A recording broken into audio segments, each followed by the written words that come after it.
కాళేశ్వరంపై BRS కోర్టుకు పోవడం అనేది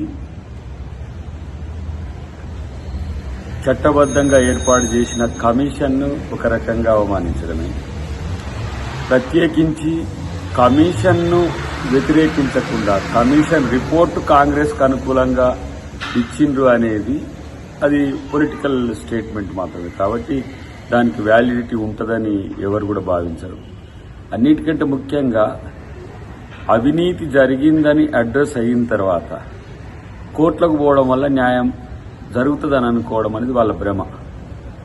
కానీ ఈరోజు కాంగ్రెస్కు అనుకూలంగా రిపోర్ట్ ఇచ్చిండ్రు అని చెప్పి లేకపోతే కాంగ్రెస్ పార్టీ ఒక కక్షపూరితంగా ఇది చేసిండ్రని చెప్పడం అంటే అక్కడ జరిగిన సంఘటనను సంపూర్ణంగా పక్కకు పెట్టాలనే ఉద్దేశంతో ప్రజల్ని మభ్యపెట్టే ప్రక్రియ తప్పితే మరొకటి కాదు.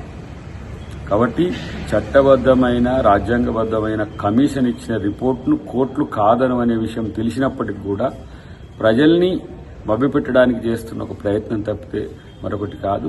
వేల కోట్ల రూపాయల ఇలా అవినీతికి సంబంధించిన అంశంలో హైకోర్టు అయినా సుప్రీంకోర్టు అయినా ఇంకా ఏ కోర్టు అయినా సరే అది కాంగ్రెస్ ప్రభుత్వం వైపు ఉంటుందనేది మా యొక్క అభిప్రాయం.